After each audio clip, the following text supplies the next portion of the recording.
જય શ્રી રામ, જય હનુમાન દાદા. મિત્રો, સ્વાગત છે તમારું બહુચરા ડિજિટલ ચેનલમાં. અમારી ચેનલમાં નવા આવ્યા હોય તો સબસ્ક્રાઈબ કરવાનું ભૂલતા નહીં. આજના વિડીયોમાં જાણીશું આપણે હનુમાનજી મંદિર ગેળાનો ઇતિહાસ. બનાસકાંઠા જિલ્લામાં અનેક પૌરાણિક મંદિરો આવેલા છે અને અનેક મંદિર સાથે દંતકથાઓ જોડાયેલી છે.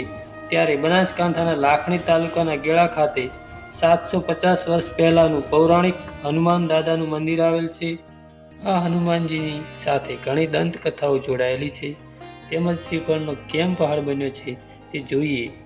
પવન અને અંજનીના પુત્ર એવા હનુમાનજીના મંદિરો અને સ્થાનો ભારતભરમાં આવેલા છે, પરંતુ મોટા ભાગની જગ્યાએ શ્રદ્ધાળુઓએ મૂર્તિઓની પ્રતિષ્ઠા કરીને બિરાજમાન કરેલા હોય છે. પરંતુ બનાસકાંઠાના લાખણી તાલુકાના ગેળા ગામમાં હનુમાનજીની શિલાનો એટલે કે મૂર્તિનો ઇતિહાસ 750 વર્ષ પહેલાંના જમાનાનો છે. જેમ લોકો જણાવી રહ્યા છે કે થરાદ તાલુકાના આસોદર ગામે વર્ષો પહેલાં સાધુ મહાત્માઓ રહેતા અને તેમનો નિત્યકર્મ શંકર ભગવાનની પૂજા અર્ચના કરવી, રામ સ્મરણ કરી મહાન તપ કરતા હતા. એક મહાન તપસ્વી એવા પરમ પૂજ્ય શંભુગીરી મહારાજ લાખણીના ગેળા ગામે આવેલ અને રાતવાસો કરેલ. ત્યારે તેવા સમયે દીધારી બ્રાહ્મણો ગામમાં રહેતા હતા. ત્યારે એક બ્રાહ્મણ ગાયને બાંધવા ખીલ્લો આપવા માટે ખોદકામ કરતા હતા. ત્યારે ખોદકામ કરતી વખતે શિલા દેખાઈ એટલે તેની જાણ ગામ લોકોને કરતા ધર્મપ્રેમી લોકોએ તેને કોઈ ભગવાનની મૂર્તિનો અવતાર ગણી.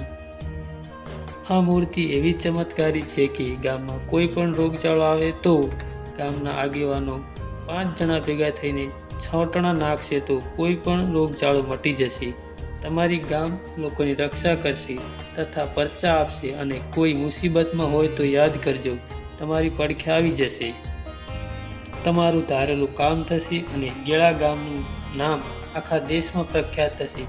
તેમ કહી પરમ પૂજ્ય શંભુગીરી બાપુજીએ શ્રીફળ અને તેલ સિંદૂર ચડાવ્યું અને ગામ લોકોને કહેવામાં આવ્યું કે આ હનુમાનજીની પૂજા કરજો, તમારું કામ કરશે. અને 12 મહિને દિવાસાના દિવસે ગામ લોકો ભેગા થઈ હનુમાનજીને વધામણું કરજો તો કોઈ પણ સંકટ આવશે તે ટળી જશે અને શ્રીફળ ચડતું મૂકેલું કે તોરણનું શ્રીફળ કોઈ ખાશો નહીં, નહીતર એકના બદલે 2 શ્રીફળ મૂકવા પડશે.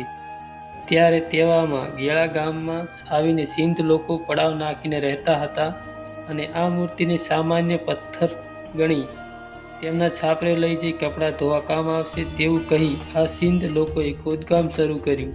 પરંતુ શિલાનો અંત ન આવ્યો એટલે જૂના પખાલામાં કામ કરતા પાડાઓ વડે દોરડાથી બાંધી શિલાને બહાર કાઢવાનો પ્રયત્ન કરવામાં આવ્યો, પરંતુ ઝેરના પારખા ના હોય જેથી તરત જ તેમના પાડાઓ મરી ગયા અને તેમના ઝૂંપડામાં અચાનક આગ લાગતા ખ્યાલ આવ્યો કે આ મૂર્તિ સામાન્ય પથ્થરની નથી, આ તો કોઈ ચમત્કારી ભગવાનની મૂર્તિ છે.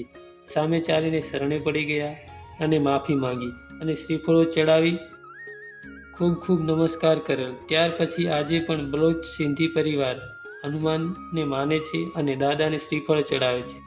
થોડા સમય પછી થરાદ તાલુકાના આસોદર જગ્યાના પરમ પૂજ્ય શંભુગીરી બાપુજીના ચેલા પરમ પૂજ્ય હરદેવપુરી મહારાજ ગેળા ગામે આવેલ અને હનુમાનજીના દર્શન કરી પટેલના ઘરે જઈ વિશ્રામ કર્યો.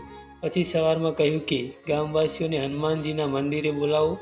ત્યારે ગામવાસીઓ આવી બાપુજીને પ્રણામ કરી બાપુજીને પૂછ્યું કે આપને અમારું શું કામ પડ્યું? તો બાપજી બોલ્યા, આ હનુમાનજીના મંદિરે શ્રીફળ રડતા મૂકેલા છે તે વધેરી નાખો અને બાળકો તથા ગામવાસીઓને બોલાવી આ શ્રીફળોની પ્રસાદી ખાવા માટે આપી દો. તેમ કહી હરદેવપુરી બાપજી ગામના આગેવાન એવા અખાજી પટેલના ઘરે ગયા અને ત્યાં રાતવાસો કર્યો. ત્યારે અડધી રાતે બાપજીને ભયંકર પેટમાં દુખાવો થવા લાગ્યો. પ્રાથમિક સારવાર કરવા છતાં સારું ન થતાં તેમણે તરત ધ્યાન લગાવી જોયું. ત્યારે ખબર પડી કે હનુમાન દાદાનો પ્રકોપ છે. માટે સવારે હનુમાન દાદાના મંદિરે જઈને શ્રીફળનું તોરણ અર્પણ કરી ક્ષમા માંગી અને કહ્યું, હવે તમે શ્રીફળનો પહાડ કરજો. ત્યારથી ગેળા હનુમાનજીના મંદિરે શ્રીફળનો પહાડ થયો છે. ન હતો શ્રીફળ મંદિર ગેળાનો ઇતિહાસ. આવા જ નવા વિડીયો જોવા માટે અમારી બહુચરા ડિજિટલ ચેનલને સબસ્ક્રાઈબ કરવાનું ભૂલતા નહીં. અમારો ગેળા મંદિરનો બ્લોગ જોવા માટે ચેનલની લિંક ડિસ્ક્રિપ્શનમાં આપેલી છે. તો મિત્રો, વિડીયો જોજો અને સપોર્ટ કરજો અને મળીશું એક નવા વિડીયો સાથે. જય શ્રી રામ, જય હનુમાન દાદા.